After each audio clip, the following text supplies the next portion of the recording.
Let's see, there we go, it's on. So hi everybody, thank you for staying. Everybody is getting extra credit for staying. Not really, there's no grade for tonight, but we're gonna pretend. Way sooner than I am prepared for.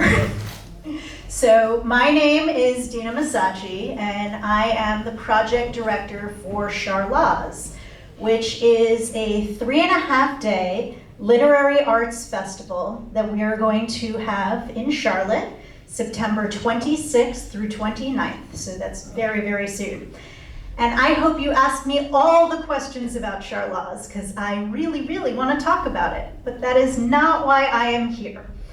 I am here because I am considered an expert on The Wizard of Oz. And you just watched what the Library of Congress says is the most watched film of all time. Wow. And you were a fabulous audience. I loved how you laughed along. It was really, really fun to sit with you. Now, fun fact that if you were paying attention to the lady who introduced the film, she mentioned this. The Wizard of Oz was not always the most watched film of all time.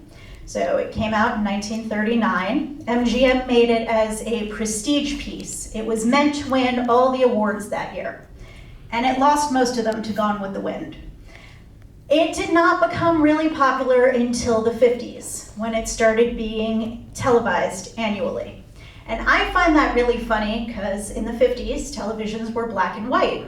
And at least part of the magic of the MGM film is watching sepia Kansas turn into the colorful world of Oz. And that was completely missing from televisions. I also find it funny because here we are talking about the magic of Hollywood, and this was maybe the least magical film to be part of if you were an actor. They tortured these actors. In fact, several of them almost died. Nobody actually died. So if you heard about the hanging munchkin, false, rumor. There are so many rumors about this film. I could go on forever just about the rumors. And it's kind of hard to parse out what is true and what is not. So when I teach about the MGM film, I usually focus on 3 things.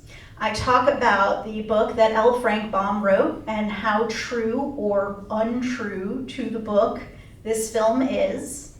And that gets interesting if you really dig into it with meaning and how things change over time.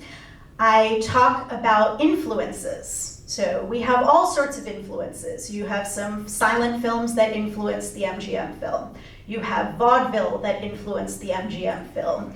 You have bits and pieces of the various actors, directors. There were 4 directors, writers. There were at least 10 script writers at any given point in time working on this film, all that get peppered in.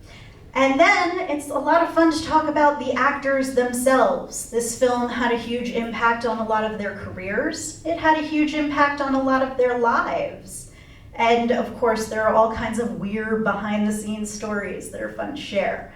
But that is enough of me controlling this. What would you like to talk about, fabulous audience that stayed for the Q&A? Who almost died? Well, I will answer that because the first hand was a former student of mine, so I happen to know that she knows at least some of what I'm going to say, but I'm coming back to you, Maya. So, who almost died? Let's see. We have the Wicked Witch of the West almost died. So, I wish I could go back and show you scenes from the film so I could make this make even more sense. You're going to have to use your brains. I heard some of you saying the lines, so I think you can follow me. If you think about the scene in Munchkinland, where the Wicked Witch of the West is first introduced, and she disappears into that cloud of red smoke, so there is a trap door that she was going through. And they did a couple different takes, and during one of the takes, the trap door didn't open. And her green makeup had an awful lot of copper in it. And she almost died from burns. Her stunt double almost died in the Surrender Dorothy scene. Different story, different injury, almost happened to Margaret Hamilton twice. They were not fabulous to her as a broad sweeping statement, but she took the bulk of the injuries. And of course, the more famous one is the Tin Man. So the film that you just saw had the second Tin Man actor. The first actor got poisoning from his makeup, ended up in an iron lung, and just to make this all the worse, they had only recently swapped directors, and they didn't tell the cast at all. So they figured that the original actor left with the director who had just left. So here's this actor they've been working with in the hospital, nobody knows. So a couple fun near-death experiences there. All right, I'll be coming back to Maya and then I'll get to you, sir. How did they make the posters look so real in the movie? What a great question. I feel like you know that, but I'm gonna tell you anyway. So they used stockings. They attached a very large stocking to a car that they drove around, and that is how they made that. Truly, they don't do special effects like this anymore. I know pieces of it look really cheesy. There's a part where it looks like Judy Garland's gonna run right into the backdrop. But as a broad sweeping statement, these were some awesome special effects, especially if you consider the time. Yes, sir.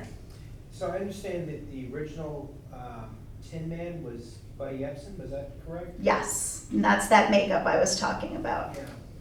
There's a lot of interesting things, and then you find out that the snow that they used was actually pure asbestos. True. That one is true. Most of the things you've heard about the Munchkins are false. That one is true. Can you explain the collective trauma? Everybody my parents' age seems to be terrified of the monkeys. Yeah. Can I explain it? No, but I can tell you that in 8 years teaching Oz at UNC CharlLit, I have yet to go through a semester where I don't have a student who is either afraid of the Munchkins or the monkeys, who, fun fact, were played by the same actors. That's right. That makes sense. Do you happen to know how they got the Munchkins' voices to be that high? Like, was that something happened in, like, the post-production? Yes, most of the voices that you hear are not actually the actors. So they did kind of a broad call, mostly to circus groups. A huge amount of the Munchkins did not speak English. Oh. So if you watch the Munchkin scene very carefully, you will see a lot of movement. You will not see a lot of speaking. Most of them don't speak English.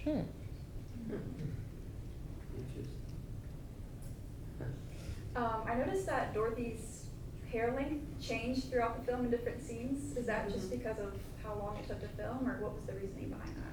So they don't film things in order, ever, when they're making movies. And so yes, if you watch carefully, the length of her hair changes all the time, and it kind of gives you a timeline for when they filmed what. So here's a fun fact. At one point, they had Judy Garland in a long blonde wig that thankfully they got rid of. It did not go well with the film. But had they had her in a wig, maybe it wouldn't have changed quite so much. What I found was so amazing was that, like, the Good Witch, Billy Burke, she looks so, I mean, she's beautiful, but you wouldn't have not have thought that she was 54 years old when she did that film.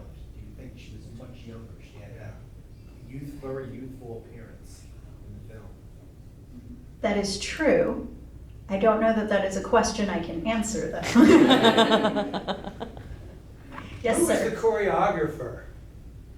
Oh, gee, I don't know that one off the top of my head. Because I didn't see that in the credits, but there was a lot of movement. There was a lot of movement. What I can tell you is all of these actors come from a vaudeville background, and a lot of them use that in their various scenes. So Bert Lahr, for example, you can actually find YouTube videos of his vaudeville scenes where he is doing the put 'em up, put 'em up. So much of that is surprisingly ad-libbed or stolen from their own work. And so that's a lot of fun. Is it really true? I mean, you read all these things about Judy Garland and the preparation for this picture and basically throughout her whole life. But the whole thing with the dieting and being given chicken soup and smoking cigarettes, drinking coffee, and all of a sudden to try to get her weight down.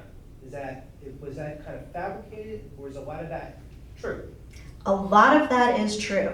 So Louis B. Mayer actually called Judy Garland my little hunchback. Yep. And they tortured her for this film. This is where her lifelong addiction to drugs began. They had her on uppers, then they needed her on downers to go to sleep. If you've ever read Valley of the Dolls, certainly that has a lot of Judy Garland sprinkled in all kinds of weird ways. And so, yes, those things, unfortunately, very true. And it's strange because I don't know about all of you, but I see Judy Garland and I think she's very beautiful. And I can tell you my students usually think she's very beautiful. And the idea that the studio was just going on and on about how hideous she was really is striking. But at the same time, if you think about what we do to actresses even today, I used to, once upon a time, now I'm dating myself a little bit, compare Judy Garland to Miley Cyrus. You read some of the behind the scenes stuff that happened to her as a Disney star. Honestly, you can pick any Disney star. We're still very unkind to young actresses. So yes, these are horrifying stories, but they're not unusual for Hollywood. It's just sad.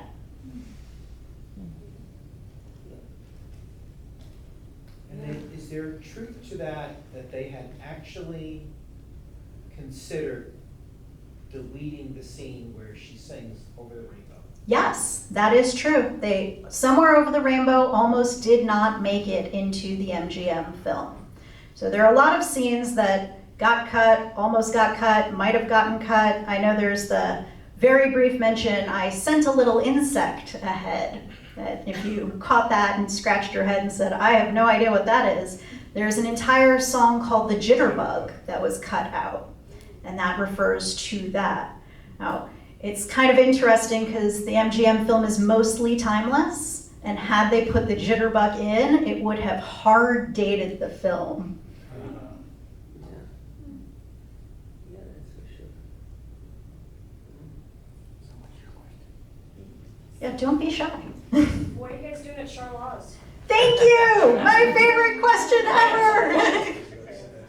So, we have quite the lineup, and I hope folks think about coming. We're going to kick off with a lot of thanks to Blumenthal. We're going to have Gregory Maguire in the Night Theater for free to attend on the 26th, so it's a Thursday night. And if you go to Gregory Maguire's website, he says this is one of his last public appearances. He's really not making them anymore. So you should definitely come check it out, especially if you are a Wicked fan. And then on Friday at UNC Charlotte's main campus in the Atkins Library, we have all sorts of things lined up, including Film Folk. You might find this interesting, the original sets from The Wiz when it was on Broadway as a virtual reality experience. So you put on the glasses and you walk through the sets. So that should be pretty cool. We have some other cool stuff too. Lots of great speakers, lots of great workshops. Janet K. Lee, who illustrated one of the Marvel adaptations of a different L. Frank Baum book, is going to be there teaching how to draw Oz characters. Lots of very cool stuff. Something for everybody. Saturday, the 28th, we're going to be at Imaginon. And we're going to have all sorts of authors giving talks there. We're going to do a showing of James Ortiz's The Woodsman, and there'll be some Q&A afterwards, not with me, thank you. And we're gonna have all kinds of activities for kids. So anybody who has a kid, knows a kid, likes a kid, should tell them to come too. There's gonna be lots of crafts, stories. The Land of Oz theme park in Beach Mountain is sending a couple actors that will be in costume to read to the kids. Somebody got excited by that one. And then on Sunday, we are ending things at UNC Charlotte's Dubois campus. And a couple fun things for film lovers. We are working with the Library of Congress restoring one of L. Frank Baum's silent films. And the gentleman in California who's been helping with that project His name is Nate Barlow. He's going to be here talking about exactly what I mean when I say restoring a silent film. But there's some very cool stuff that we found. Some tinting that no one has ever seen, a couple scenes no one has ever seen. And of course, we have tons of speakers. We have L. Frank Baum's great-granddaughter coming to talk a little bit about the Baum family history. And, lots of other things too. So we have a website. It is charlaws.charlotte.edu, and that will give you way more details and ways to register for things. So please check it out. Come. It's going to be so much fun.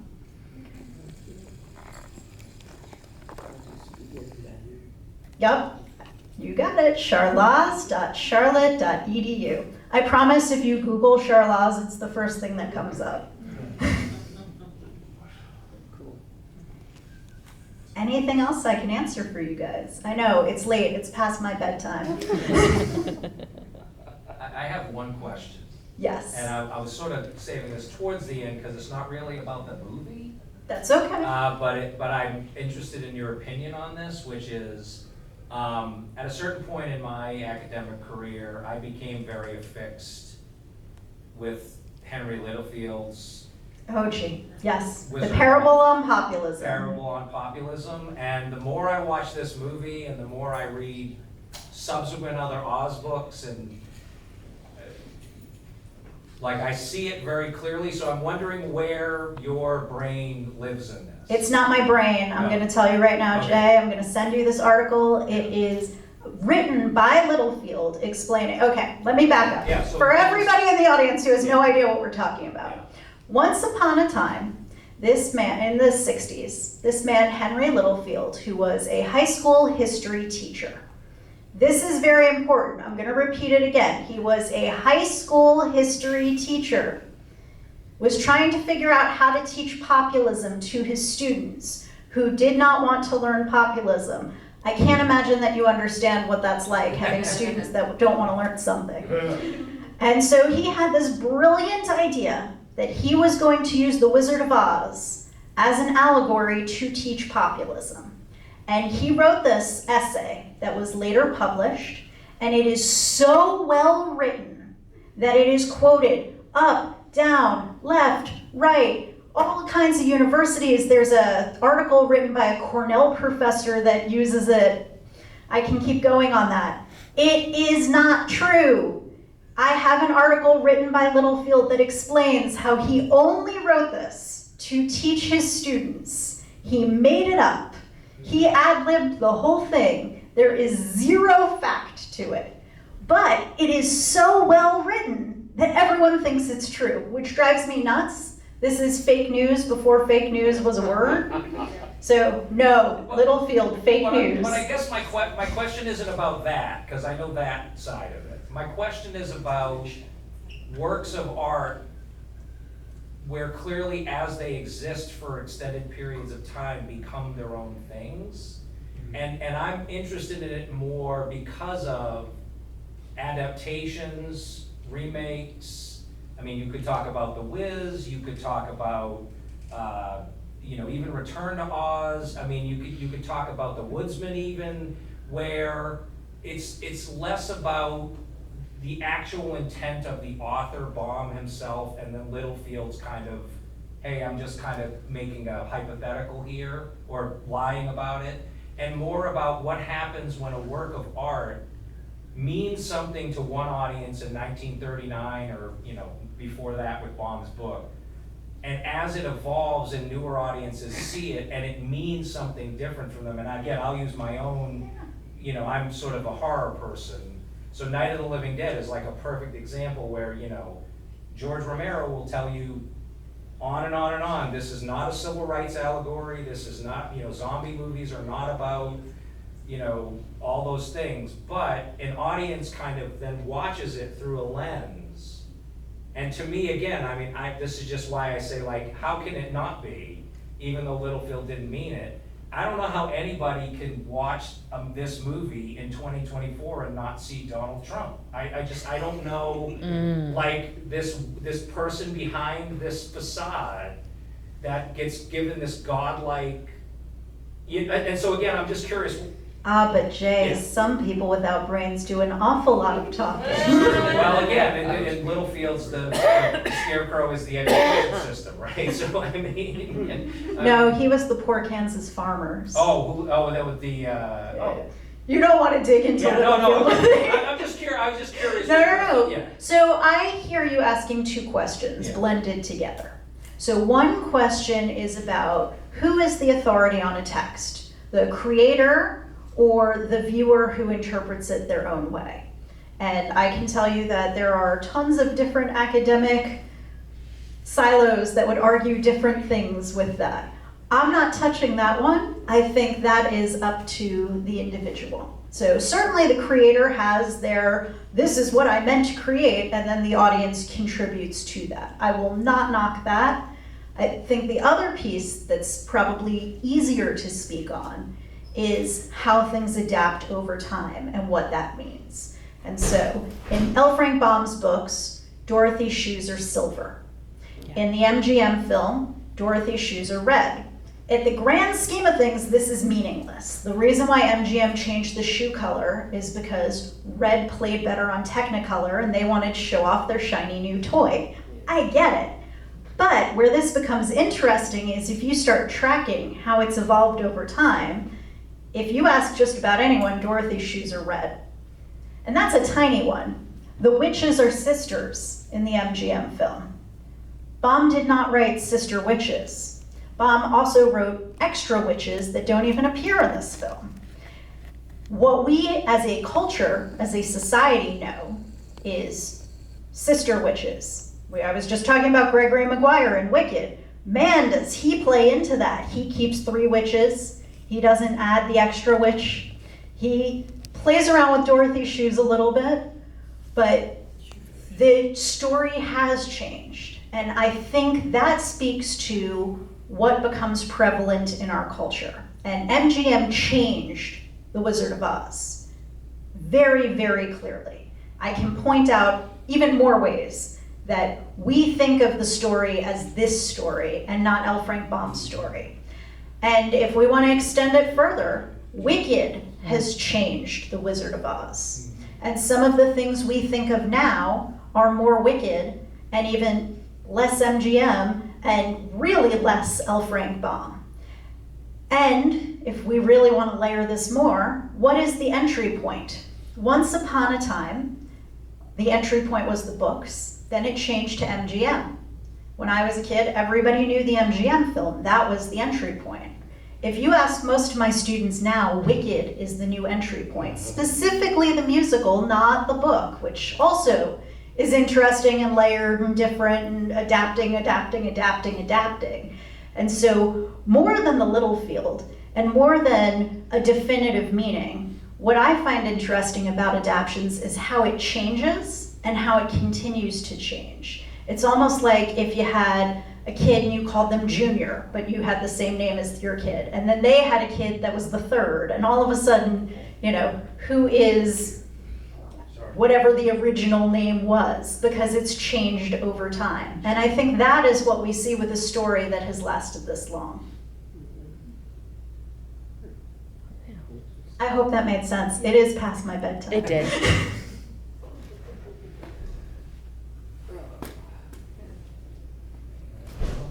Anybody want to leave us with a final question?